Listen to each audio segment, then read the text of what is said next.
Pam is going to share with us some of her experiences, I guess, about her trip to the Ukraine. Yes, very quickly. I'm speaking on behalf of people in Ukraine who cannot be here tonight, who very much would like to share this information. I was very privileged to have the great gift of going to H.P. Blavatsky's birthplace and place where she lived in early childhood in Ukraine. And this, if in case you don't know where it is, there's a little red dot showing Dnipro. And it's an interesting location because everybody speaks Russian there, and they have a lot of knowledge about H.P. Blavatsky and interest in her. I met people from Kiev and Moscow, and I felt like I was connecting with that whole other part of the world that speaks Russian and loves HPB, and they don't speak English necessarily.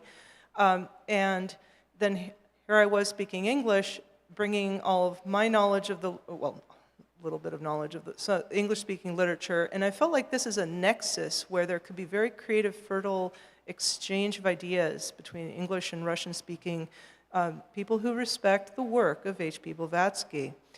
And I mean, we talk about a nucleus of universal brotherhood. The people who work here and live here have done remarkable work. This is the historical home of H.P. Blavatsky. It's located in an industrial district with old buildings all around it, but people have been working for over 20 years to restore very decrepit, decayed buildings and working hard. This is the little plaque out in front of it. They're connected, the Dnipro Theosophical Society is the one doing the work. They're connected with Adyar in India. But what they do is twice a year they invite people from all over the world to come and join them and help with the restoration. Some of you might know Johannes Kepler. He's been going for 10 years, I think at least. And here's the group from one of the recent restoration meetings. Here's a nice lady who you'll see again in a moment.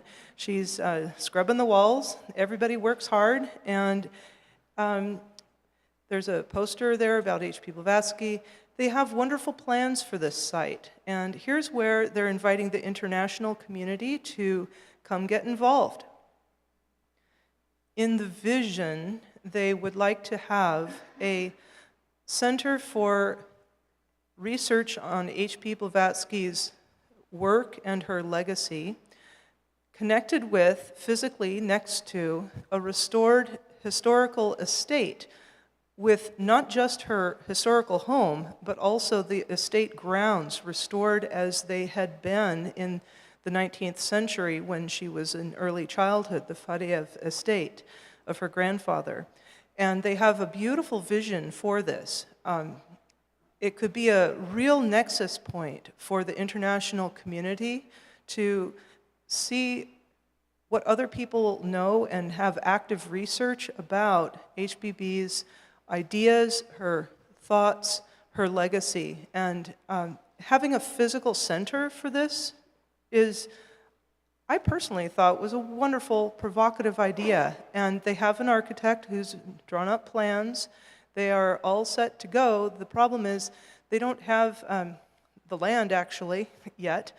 So this is a vision for the future. But if anybody out here had means to help them acquire that land, it would be great. So anybody who has interest in helping them, you are absolutely welcome to, when you're in the lunch line, when you start getting your lunch, just turn around and look behind you. On that table down low, I've put a copy of these plans for the estate and the museum center, along with a little tear-off sheet with the contact information of Titania and some other people who are the people to contact about this, because really it's the Ukrainian people that you should contact, certainly not me, I'm just the messenger. Just to give you a sense of how warm and welcoming they are, if you go and visit them, they will completely take care of you. It is a wonderful little vacation and chance to meet people who are so devoted. It's just such an incredible heart quality. I am going to share with you a little kind of secretly filmed little dance that ended up happening on one of the evenings. You can see we're in the main room of the Fariev house where they have H.P. Blavatsky's picture and a picture of the estate, how they plan to have it with the original fruit trees. So this sort of spontaneously happened.